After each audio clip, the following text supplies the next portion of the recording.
ہاں جی فرمائیے. حضور آپ نے فرمایا کہ یہ دماغ کے لیے اثر کرتی ہے جو فائدہ مند ہے تو نہیں. بعض دفعہ ایسے ہوتے ہیں کہ بعض مریض جو ڈرگس وغیرہ کے ہوتے ہیں ان کو اگر بعض دفعہ ڈرگ کی ایڈجسٹمنٹ کرتے ہوں تو وہ ایسے ہوتے ہیں کہ ہو سکتا ہے ڈرگس کم جا رہی ہیں تو دماغ پہ ایسے ہوتا ہے ایک دم چیخیں مارتا ہے. جیسے ایپیلیپسی کا مریض ہے اگر آپ اس کی ڈرگ ایڈجسٹ کر رہے ہیں یا ریڈیوس کر رہے ہیں تو بعض دفعہ ایسا موقع آیا کہ وہ چیخیں مارتا ان کا ایکونائٹ سے کوئی تعلق نہیں.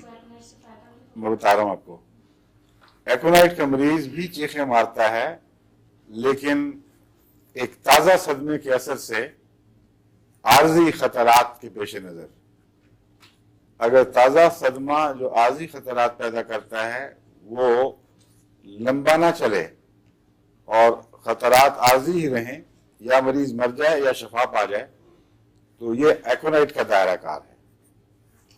لیکن اگر اس کے بعد بات لمبی ہو جائے تو پھر اور دوائیں ہیں جن کا چیخوں سے تعلق ہے, جن کا اس سے مثلا ایک ہی پٹی میں بھی غالباً ایبس ہے جس کا اس سے ایپیلیپٹک کی چیخوں سے تعلق ہے. نکالو ذرا.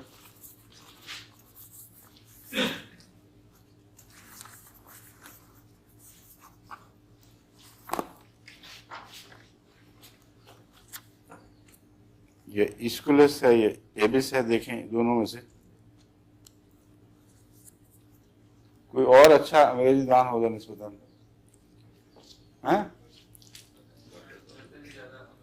نہیں انگریزی ہی پڑھنے میں آ جائیں جب آ جائیں انگریزی پڑھنے میں جس کو محاورہ زیادہ ہو کہیں اٹک نا ایک دو جگہ پہ جا کے. یہ اسکولس ہے اور ادھر دوسرا ایبس ہے. جو مدت ہوئی ہے نا ایک چیزیں دیکھتے ہوئے, مگر ہے یہی کہیں وہ چیز جس کا انہوں نے بتایا نا, وہ چیخیں جن کا ایپیلیپسی سے تعلق ہے. ہاں میں سمجھ گیا ہوں, لیکن اس حوالے سے تو نہیں ہوگا کہ دوائی کم ہو جائے. ایبسنتھ ہی ہے, ایبسنتھم پڑھے ذرا.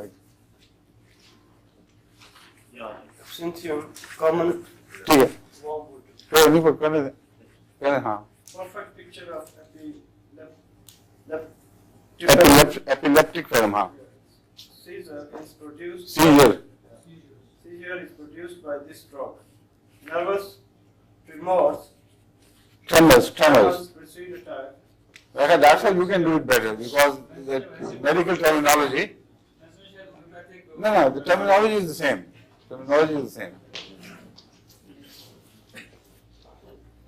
Absinthium. Yeah, that's right. Common wormwood. Yes. A perfect picture of epileptic firm seizure is produced by this drug. Nervous tremors, shake karna jise kehte hain, precede attack. Shall I translate? نہیں میں کر لیتا ہوں, آپ پڑھ کے سنا دیں. Sudden and severe giddiness, delirium with hallucinations and loss of consciousness. ٹھیک ہے اتنا ابھی ٹھہریں گے. یہ دوا ہے جس کا ایپیلیپسی سے بڑا گہرا تعلق ہے اور اس کی بعض خاص علامتیں ہیں ایپیلیپسی میں جن کو پیش نظر رکھنا چاہیے. پہلا یہ کہ اس کے ایپیلیپسی کا دورہ پڑنے سے پہلے کچھ ہاتھوں میں ٹریمر, کچھ اعصابی کمزوری کا احساس ظاہر ہوتے ہیں. جس کو یہ ٹریمر لکھ رہے ہیں وہ مختلف وجہ سے ہو سکتی ہے. میرا جہاں تک اس دوائی کا اثر مجھے یاد ہے وہ یہ ہے کہ اس سے اعصاب میں اچانک کمزوری واقع ہو جاتی ہے اور یوں معلوم ہوتا ہے اندر سے انسان کسی چیز سے مغلوب ہو گیا ہے. اس وقت اس کے ہاتھ پاؤں میں ہلکی سی تھرتھراہٹ پیدا ہو جاتی ہے. اور پھر جب ایپیلیپسی کا دورہ آتا ہے تو ڈیلیریم اس میں پایا جاتا ہے. بعض ایپیلیپسی کے مریض دورے میں چلے جاتے ہیں, خاموشی سے بے ہوش ہو گئے لیکن کوئی آواز وغیرہ ایسی نہیں نکالتے جس میں کچھ باتیں پائی جائیں, کچھ پاگل پن کا اظہار ہو. اس دوا میں یہ ہے ڈیلیریم. تو ایکونائٹ کے ذکر میں مجھے اس لیے یاد آئی تھی, یہ بات آپ نے کی ہے تو مجھے یاد آیا اس کا کہ ایکونائٹ میں بھی ڈیلیریم ہے لیکن وہ عارضی بیماریوں کا ڈیلیریم ہے, یعنی پاگل پن کی باتیں بے ہوشی میں کرنا. اس دوا کا تعلق लंबी बीमारियों से है, और एपिलेप्सी जैसी बीमारी जो बाज़ दफ़ा जिंदगी भर साथ लगी रहती है, उसका डिलीरियम हो अगर तो एविस आपको याद आनी चाहिए, और उस डिलीरियम में चीखें और खौफ का इजहार हो तो एक्विनाइट कोई काम नहीं करेगा। कुछ मिलती हैं अलामतें, बाकी जो अलामतें हैं वो अलग हो जाती हैं। ठीक है, और देखें आगे। Nervous excitement and sleeplessness. Nervous excitement, वही नर्व्स के साथ इसका ताल्लुक है। बाज मरीज हैं एपिलेप्सी के जिनका मालूम होता है पस मंजर बीमारी का आसाब से ताल्लुक रखता है, और उनमें ज्यादातर ऐसी दवाएं काम आएंगी जिनकी बुनियाद आसाबी कमजोरी पर है। अब ये बाकी बातें भी देखें, नींद नहीं आती आसाबी कमजोरी की वजह से, इसलिए एक दवाई के मिजाज को समझना चाहिए। अब ये सारी अलामतें याद रखना बड़ा मुश्किल है होम्योपैथ के लिए, लेकिन मेरा जहन इसकी तरफ इसलिए गया है कि मैंने सबके मिजाज जहन में नक्श किए हुए हैं। जब कोई मिलती जुलती बात उस मिजाज की तरफ इशारा करे तो फिर किताबें मौजूद होती हैं, इंसान फौरन उठाकर उनको देख सकता है, जिस तरह इस किताब को मैं उठा के देख रहा हूँ, और आपको आपकी रहनुमाई सही दवा तक हो जाती है। आगे चंद बातें पढ़ लें और भी। Cerebral irritation. हाँ, जो हेलुसिनेशंस वगैरह हैं इनका ताल्लुक दिमाग की झिल्लियों के अंदर इन्फ्लेमेशन या ओवर एक्साइटमेंट से है, ये महज नर्वस नहीं है। अब दो बातें मुमकिन हैं, एक तो यह कि नर्वस बीमारियां अपने तौर पर नर्वस कमजोरी की वजह से, असाबी कमजोरी की वजह से हों, और उसके अलावा दिमाग की रगों में भी इन्फ्लेमेशन, दिमाग की झिल्लियों में भी इन्फ्लेमेशन पाई जाए, उससे भी असाबी कमजोरियां ज़ाहिर होती हैं, मगर और तरह की। तो इस दवा में जिस्मानी इन्फ्लेमेशन इतनी नहीं जितनी दिमाग के पर्दों की है, या आसाब की कमजोरी। आसाब की कमजोरी और नतीजे पैदा करती है, लेकिन दिमाग की झिल्लियों की एक्साइटमेंट आसाब पर वायलेंस का असर दिखाती है। ऐसा मरीज गुस्से में आता है, बकता है, बड़ी बड़ी अजीब अजीब बातें, जोश दिखाता है, तो इस दवा में ये दोनों मिजाज खास तौर पर पाए जाते हैं। आगे चलिए। Cerebral irritation, hysterical and infantile spasms come Yes. within range of this remedy. Correct. Poisoning by अब mushroom. स्पेज्म का जहां तक ताल्लुक है, इसमें लिखा है इसने इन्फेंटाइल स्पेज्म, बच्चों के जो क्या कहते हैं इसको, स्पेज्म को, तशन्नुज, आसाब में तनाव होकर एकदम यूं जुड़ते हैं, मुट्ठी की तरह बंद होते हैं, उसके बाद वह बड़ी सख्त तकलीफें होती हैं, दर्द बहुत होती है जब तक उसको हल ना कर लिया जाए। लेकिन याद रखें स्पेज्म और एपिलेप्सी दोनों एक ही किस्म की बीमारियों के दो चेहरे हैं। एपिलेप्सी बगैर स्पेज्म के नहीं होती, कहीं दिमाग में कोई स्पेज्म हुआ है, रग में, किसी खून में, या असाबी स्पेज्म हुआ है, उसके नतीजे में मरीज एपिलेप्टिक होता है। और जितनी एपिलेप्सी की दवाएं हैं उनका स्पेज्म से ताल्लुक है, और जितनी स्पेज्म की दवाएं हैं अगर दवा किताबों में एपिलेप्सी के नाम पर ना भी पाई जाएं तो आप अपने तजर्बे में ला सकते हैं उनको। जिनके यहाँ एपिलेप्सी के केसेस हैं, हमारे अहमदी हैं बहुत से, कुछ दूसरे गैर अहमदी सुनने वाले भी दिलचस्पी ले रहे हैं, मुझे इतला मिल रही है इस प्रोग्राम में दिलचस्पी ले रहे हैं, उनको मेरा मशवरा यह है कि एपिलेप्सी से ताल्लुक़ रखने वाली तमाम दवाओं को खुद पढ़ें और बार बार पढ़ें। पहली दफा जब पढ़ेंगे तो हर दवा लगेगा कि हमारे बच्चे पर इसका इतलाक हो रहा है, इंसान घबरा जाएगा, अच्छा अच्छा ये भी उस पर लगती है, दूसरी वो भी उस पर लगती है, हालांकि जब आप देंगे तो फायदा नहीं होगा। तो उसकी वजह यह है कि मिजाज शनासी और मिजाज कट की तफरीक जरूरी है। इलामतें बहुत सी मुश्तरका दिखाई देंगी, स्पेज्म के नतीजे में कमोबेश ऐसी इलामतें होती हैं, मगर वो कौन सी ऐसी दवा है जिससे किसी बीमारी का मिजाज अलग कर दिए, किसी दवा का दूसरी दवा से इस तरह मिजाज अलग कर दिया जाए जैसे बाज़ मरीजों का बाज़ मरीजों से मिजाज अलग होता है। जब आप इस हिस्से पर अबूर हासिल कर लेंगे तो फिर आपके लिए लंबी तफसीलों में जाए बगैर सही दवा की तशख़ीस आसान हो जाएगी। और क्या कहता है आगे? poisoning by mushrooms, chorea, tremor, ये nervousness, वो भी वही है। excitement and sleep. Mushroom poison बाज आसाब पर बहुत गहरा असर दिखाते हैं। बाज मशरूम पॉइजन ऐसे हैं जो नर्वस फेल्यूर करके हार्ट फेल्यूर कर देते हैं, बहुत जल्दी मौत हो जाती है।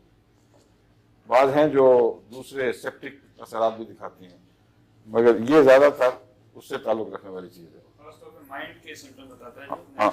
Mind, hallucinations, frightful visions, kleptomania, loss of memory, forgets what has recently happened, wants nothing to do with kleptomania बंद जगह में, anyone. हाँ क्लेप्टोमेनिया वही है गालबन। आप चेक कर लें, ऐसी जगह जहाँ बंद कमरा हो, हॉल के अंदर इंसान हो, वहां उसको महसूस होता है कि मैं बड़ा ही हो कमरा, ये एहसास हो कि मैं कैद हो गया हूँ, घबराहट शुरू हो जाती है, वो उसको गालबन क्लेप्टोमेनिया कहते हैं। लेकिन चेक करें, मुझे पूरी तरह यकीन नहीं है कि ये बात हम आगे चलें। Forgets what has recently happened, wants nothing to do with anybody. ठीक है। Brutal. These are mind symptoms. ठीक है। Head. Forgets what has recently happened, ये जो इलामत है ये बहुत ही गहरी और मुज़मिन बीमारियों में पाई जाती है और आर्जी बीमारियों में भी। और इसका आर्जी बीमारियों में उनमें पाई जाएगी जहां जिनका स्पैज़म से ताल्लुक है, और मुज़मिन बीमारियों में वहां पाई जाएगी जहां आहिस्ता आहिस्ता खून की रगों के अंदर ऐसे मवाद बैठ चुके हैं जैसे कोलेस्ट्रॉल वगैरह, और उन नालियों को उन्होंने तंग कर दिया है, यहाँ तक कि वो दिमाग के तमाम हिस्सों को बराबर खून नहीं पहुंचा रही। ऐसी बीमारियां आर्टीरियोस्क्लेरोसिस कहलाती हैं, और उनके नतीजे में इंसान के अंदर ये बीमारी पैदा होती है कि वक्ती याददाश्त कमज़ोर होने लगती है और पुरानी याददाश्त उसी तरह कायम रहती है, क्योंकि याददाश्त के 2-3 तबके अल्लाह ताला ने बनाए हैं। एक याददाश्त है जो रोज़मर्रा की चीज़ें अभी ली अभी वापस कर दी, उसके लिए बहुत थोड़ी एनर्जी दिमाग को ज़रूरत है खर्च करने की, और उनकी इम्पोर्टेंस कोई नहीं, आई गई और बात भूल गई, ख़त्म हो गई। एक याददाश्त है जिसको हम सेमी परमानेंट कह सकते हैं, वो रोज़मर्रा के लिए नहायत ज़रूरी है। मसलन खाना खाते हैं आप तो उसका असर, उसका उस वक्त की जो कैफियत है ये महसूस कर रहे हैं, लेकिन कोई परवाह नहीं, शाम तक याद भी रहे कि ना। लेकिन ये नहीं हो सकता कि खाना खाया हो और शाम तक ये भूल गया हो कि मैंने खाना खाया है। तो इन दोनों यादों में एक फ़र्क है। ये जो मैं कह रहा हूँ ये आर्टेरियोस्क्लेरोसिस, उससे ये असर पैदा होता है। लेकिन ये जो बीमारी है एब्सेंथ की, ये और चीज़ है, इसका वक्ती थोड़ी देर की चीज़ से ताल्लुक है। यानी अचानक एक बात भूली है और फिर बात खत्म हो गई, लेकिन दिमाग पर कोई गहरा असर नहीं पड़ता, वो पैदा हो, उसको कहते हैं ब्रेन फैग भी कह सकते हैं। और स्पैज़म की वजह से वक्ती तौर पर खून की सप्लाई कम हुई और वो हिस्सा याददाश्त का मुअत्तल हो गया। तो ये आपको मिजाज हर दवा के समझने चाहिए। अगर मिजाज शनासी कर लेंगी तो फिर बहुत बड़ी बड़ी मेहनतों से बाद में निजात मिल जाएगी। मैं चूँकि लेडीज़ को कह रहा था इस वक्त, कर लेंगी कह दिया, आप सबको कहता हूँ कि कर लेंगे आप, तो बहुत बात की बेवजह की मुशक्क़तों और मेहनतों से निजात मिलेगी। बस ठीक है, फिर 10:30 काफ़ी होगी। बाकी तफसीलात हैं इसकी, बेसिक 2 फीचर्स यही हैं, इसके कैरेक्टरिस्टिक्स 2 हैं। तशरीह रखें। दिमाग में झिल्लियों की सोजिश और असाबी कमज़ोरियाँ अगर ऐसी बीमारियां पैदा करें जिनका स्पैज़म से ताल्लुक़ हो, तो इन बीमारियों का ताल्लुक़ एब्सिंथियम से है। इसलिए एक ही पट्टी में जो याद रखने वाली एक दवा है वो ये है। इसी ज़मीन में आपको बाद और दवाएं एट रैंडम बताता हूँ, या कहें तो किताब से लिस्ट देख देख के बता देते हैं। 10:30 मेरा ख्याल है भी जनरल गुफ्तगू जारी रखें, जब बात और आगे बढ़ेगी तो फिर एक एक दवा को बाकायदा सूरन गहराई में जाकर उनका मुतालिया करेंगे।